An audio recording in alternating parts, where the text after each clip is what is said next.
أولنا محمد صلوات اللهم صل على محمد وآل محمد وعجل فرجهم.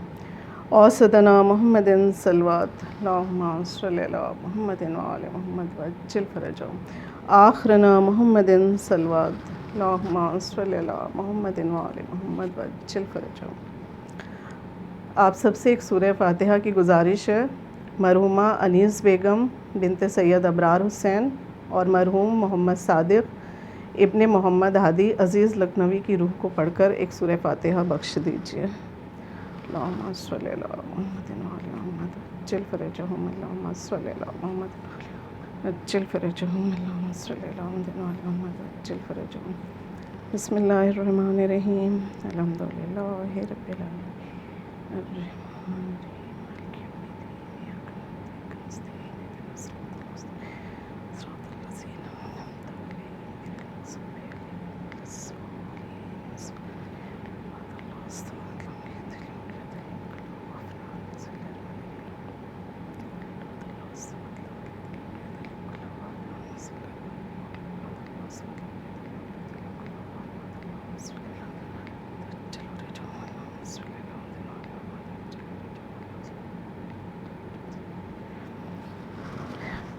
پروردگار اس سورہ فاتحہ کا ثواب باتفعل پنجتن پاک 14 معصومین علیہ السلام کے مرحومہ انیس بیگم بنت سید ابرار حسین اور مرحوم محمد صادق ابن محمد ہادی عزیز لکھنوی صاحب کی روح کو پہنچے.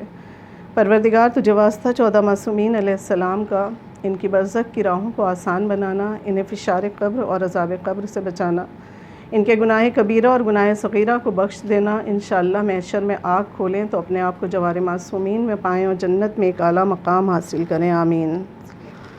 صلی اللہ محمد وعلی محمد وعجل فرجہم. فاتحہ.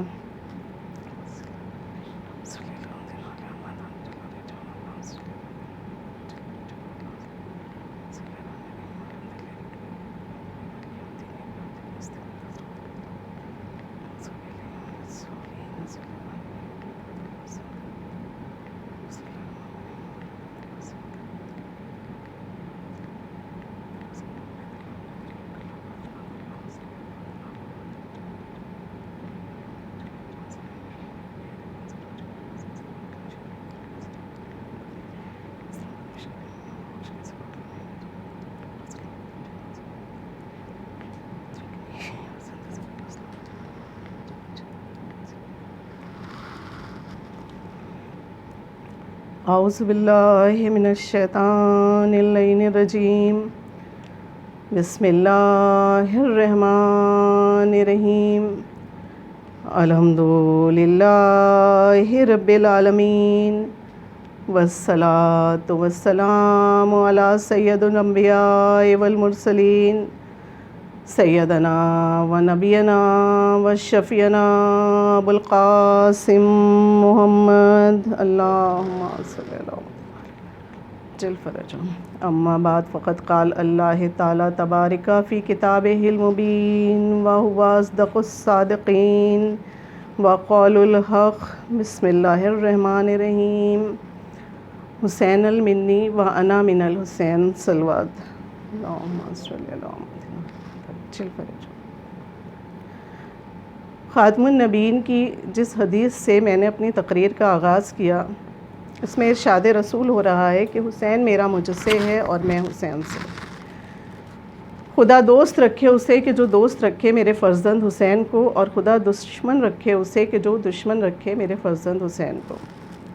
جب بھی کوئی حدیث بیان کی اللہ کے رسول نے تو اس کو دو طرح سے سمجھا گیا. ایک تو یہ کہ کوئی خبر سنائی جا رہی ہے، اور دوسری یہ کہ کوئی دعا کر رہے ہیں اللہ کے رسول. لیکن یہاں پر یہ جو حدیث بیان کی گئی ہے اس میں خبر بھی ہے اور دعا بھی ہے. خبر اس طرح سے کہ خبر بیان کر رہے ہیں کہ حسین میرا مجھ سے ہے اور میں حسین سے. اور دعا اس طرح کی جا رہی ہے کہ پروردگار دوست رکھنا اسے کہ جو دوست رکھے میرے فرزند حسین کو، اور دشمن رکھنا اسے کہ جو دشمن رکھے میرے فرزند حسین کو. صلوات بھیجیے محمد وآل محمد. صلی اللہ علیہ وسلم. ہم خاکی بندے، ہم سے کتنی غلطیاں ہو جاتی ہیں، ہم سے کتنے گناہ ہو جاتے ہیں، اور اس کے بعد جب ہم دعا کرتے ہیں تو اس پوری امید کے ساتھ دعا کرتے ہیں کہ ہماری دعا ضرور قبول ہوگی۔ اللہ قرآن میں ارشاد فرما رہا ہے کہ اے میرے حبیب، یہ جو لوگ ہیں کہ جنہوں نے اپنی نفس پر ظلم کیا ہے، یعنی کہ گناہ کیا ہے۔ نفس پر ظلم کے کیا مطلب ہے؟ ہم جب کوئی گناہ کرتے ہیں تو ہم یہ سمجھتے ہیں کہ گناہ ہم نے کر دیا، لیکن حقیقت یہ ہوتی ہے کہ ہم خود اپنے نفس پر ظلم کرتے ہیں۔ تو اللہ قرآن میں ارشاد فرما رہا ہے کہ اے میرے حبیب، یہ جو لوگ ہیں کہ جنہوں نے اپنے نفس پر ظلم کیا ہے، یہ جب تمہاری بارگاہ میں آئیں گے اور استغفار کریں گے اور دعا کریں گے، اور اے میرے حبیب، چاہے یہ کتنے بھی گناہ گار کیوں نہ ہوں، لیکن اگر تم ان کے لیے دعا کر دو گے تو میں کبھی تمہاری دعا کو رد نہیں کروں گا۔ تو رسول خدا، جب ہم گناہ گار بندوں کے لیے دعا کریں اور ان کی دعا اللہ رد نہیں کرتا، اللہ وعدہ کر رہا ہے قرآن پاک میں کہ اے میرے حبیب، میں تمہاری دعا کو رد نہیں کروں گا، تو یہ کیسے ممکن ہے کہ اللہ کے رسول آقا حسین ابن علی کے لیے دعا کریں اور وہ دعا رد ہو جائے؟ ممکن ہی نہیں ہے۔ عظمت حسین سمجھائی گئی ہے اس خطبے میں، اس دعا میں، اس حدیث میں۔ ایک مرتبہ اگر آپ ذرا سا تصور کر لیں کہ منظر کیا تھا کہ جس وقت خطبے کو روک کر یہ حدیث اللہ کے رسول نے ارشاد فرمائی ہے، منظر یہ تھا کہ مسجد نبوی نمازیوں سے کھچا کھچ بھری ہوئی تھی۔ آقا حسین ابن علی مسجد میں داخل ہو رہے ہیں، 3 یا 4 برس کا سن ہے۔ میں ایک ذاکرہ ہوں، میں یہاں پر تقریر کر رہی ہوں۔ اب مان لیجئے کہ سب یہاں پر بیٹھے ہوئے ہیں اور میرا چھوٹا بچہ ہے، وہ چلتا ہوا آئے، سامنے دروازہ ہے، دہلیز ہے، اس کا پیر الجھتا ہے دہلیز میں، وہ گرتا ہے، تو آپ مجھے بتائیے کہ کیا مجھے اس کرسی سے تقریر روک کر اٹھنے کی ضرورت پڑے گی؟ نہیں پڑے گی۔ اس لیے کہ جو لوگ وہاں پر موجود ہیں وہ فوراً اسے سنبھال لیں گے، بسم اللہ کہہ کر یا علی کہہ کر اس کو سنبھال لیں گے۔ تو اللہ کے رسول منبر پر تشریف فرما خطبہ بیان کر رہے ہیں، نواسے رسول داخل ہو رہے ہیں، تو یہ کیسے ممکن ہے کہ وہاں پر لوگوں نے اس وقت آقا حسین ابن علی کو نہیں سنبھالا؟ اٹھے ہوں گے لوگ، لیکن اللہ کے رسول نے اشارے سے روک دیا کہ نہیں، آج اللہ عظمت رسول سمجھانا چاہ رہا ہے، اور اس شان سے کہ نبی اپنے خطبے کو روک رہے ہیں، خاتم النبیین اپنے خطبے کو ادھورا چھوڑتے ہیں، اٹھتے ہیں، حسین ابن علی کو آغوش میں لیتے ہیں اور اس کے بعد منبر پر تشریف فرماتے ہیں اور اپنے زانوں پر آقا حسین ابن علی کو بیٹھاتے ہیں، اور اس کے بعد یہ حدیث ارشاد فرمائی ہے حسین المنی وانا من الحسین، حسین میرا مجھ سے ہے اور میں حسین سے، اور اس کے بعد دعا کروائی ہے کہ پروردگار دوست رکھنا اسے کہ جو دوست رکھے میرے فرزند حسین کو، اور دشمن رکھنا اسے کہ جو دشمن رکھے میرے فرزند حسین کو۔ یعنی اللہ نے اپنے حبیب کے ذریعے یہ بتا دیا کہ دیکھو، اگر مجھ سے محبت کرنا چاہتے ہو تو عشق حسین میں ڈوب جاؤ عشق حسین میں۔ اگر مجھ سے محبت کرنا چاہتے ہو، اگر محب خدا بننا چاہتے ہو، محبوب خدا بننا چاہتے ہو، تو محب حسین بن جاؤ۔ تم خدا تک پہنچ ہی نہیں سکتے ہو کہ جب تک تم حسین تک نہ پہنچو۔ صلوات بھیجیے محمد والے محمد۔ اور الگ الگ انداز میں کبھی خطبے کو روک کر حدیث ارشاد فرماتے ہیں اور عظمت حسین بیان کر رہے ہیں، تو کبھی سجدے کو طول دیا جا رہا ہے۔ وہ بھی منظر آئیے، تصور کر لیجئے اس منظر کا بھی، تو انشاءاللہ اپنے آپ کو ملائکہ اور فرشتوں کے ساتھ آپ عرش پر پائیں گے۔ کیا حسین منظر! وہاں بھی مسجد نمازیوں سے کھچا کھچ بھری ہوئی ہے کہ ایک مرتبہ محلہ بنی ہاشم سے ایک 3 برس کا بچہ چلتا ہے، مسجد میں داخل ہوتا ہے، اور ایسا لگتا ہے کہ جس طرح حضرت موسیٰ نے عصا مارا تھا نیل کی لہروں میں اور لہروں نے راستہ دیا تھا، اسی طرح لہروں کو چیرتے ہوئے نمازیوں کی ایک صف سے دوسری صف سے گزرتے ہوئے تیسری صف سے گزرتے ہوئے خاتم النبیین کے پاس یہ بچہ آتا ہے، 3 برس کا سن ہے، چھوٹے شہزادے حسین ابن علی ہیں، اور آ کر پشت پر سوار ہو جاتے ہیں۔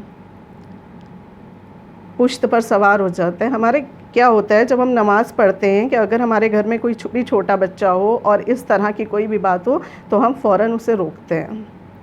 تو یہ اشرف الانبیاء ہیں، طٰہٰ ہیں، یاسین ہیں، مدثر ہیں، مصطفیٰ ہیں، یہ کیسے ممکن ہے؟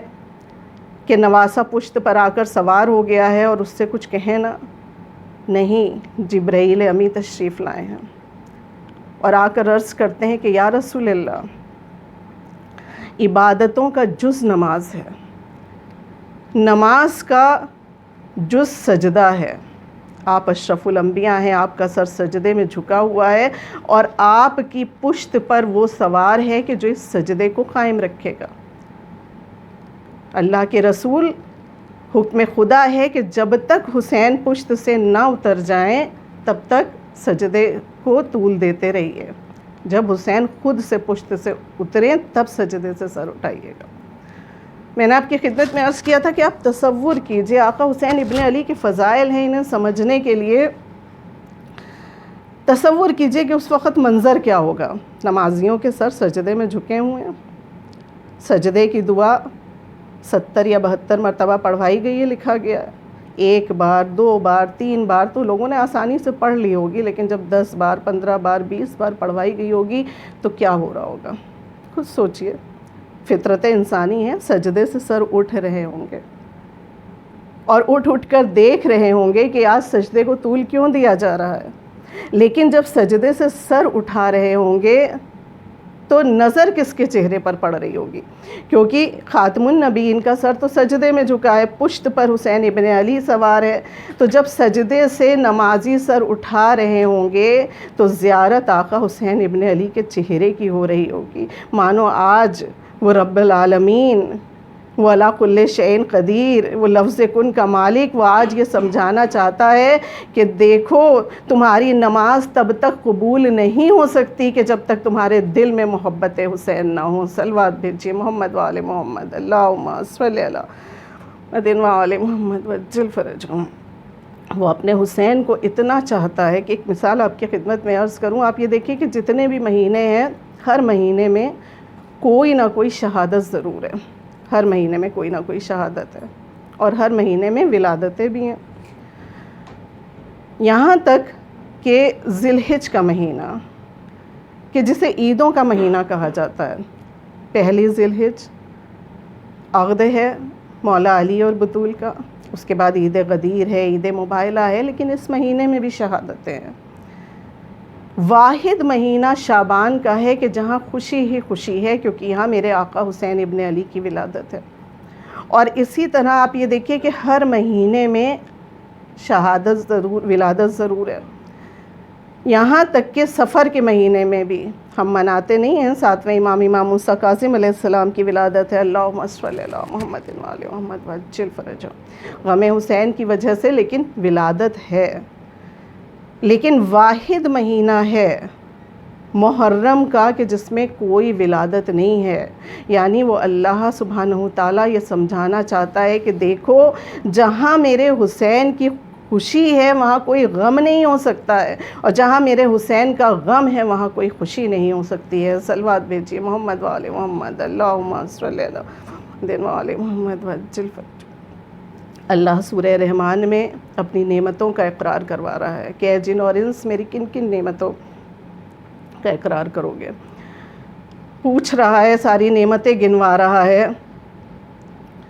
لیکن جو اس کی سب سے بڑی نعمت ہے، آپ یہ سمجھ لیجئے، سب سے بڑی نعمت جو ہے وہ یہ فرش عزا ہے، یہ آقا حسین ابن علی کی محبت ہے کہ جو ہمارے دلوں میں سمائی ہوئی ہے، کیونکہ آقا حسین ابن علی کی محبت کا شجر کسی ناپاک زمین پر اگ ہی نہیں سکتا، جب تک پاک نہ ہونا تب تک محبت حسین کا شجر اگ ہی نہیں سکتا، محبت اہل بیت کا شجر اگ ہی نہیں سکتا۔ تو اس کی جتنی بھی نعمتیں ہیں، سب سے بہترین نعمت ہے یہ بچھی ہوئی فرش عزا، ہمارے دلوں میں آقا حسین ابن علی کی محبت، اور یہ جو عزادار لفظ ہم سے جڑ گیا ہے، یہ بہترین نعمت ہے عزیزان محترم۔ دنیا میں دیکھیں ہم کو جتنے بھی میڈل ملتے ہیں، جتنے بھی سرٹیفکیٹ ملتے ہیں، معلوم ہوا وہ IAS ہے، وہ PS ہے، وہ PCS ہے، وہ بہت بہترین ڈاکٹر ہے، وہ بہت بہترین انجینئر ہے، لیکن جب دنیا سے رخصت ہوتے ہیں تو یہ جتنے بھی سرٹیفکیٹ ہیں، جتنے بھی میڈل ہیں، جتنے بھی عہدے ہیں، سب یہیں پر رہ جاتے ہیں۔ واحد عزادار وہ عہدہ ہے کہ جو انسان کے دنیا میں بھی کام آتا ہے اور آخرت میں بھی کام آتا ہے، شفاعت کا ذریعہ بنتا ہے۔ تو یہ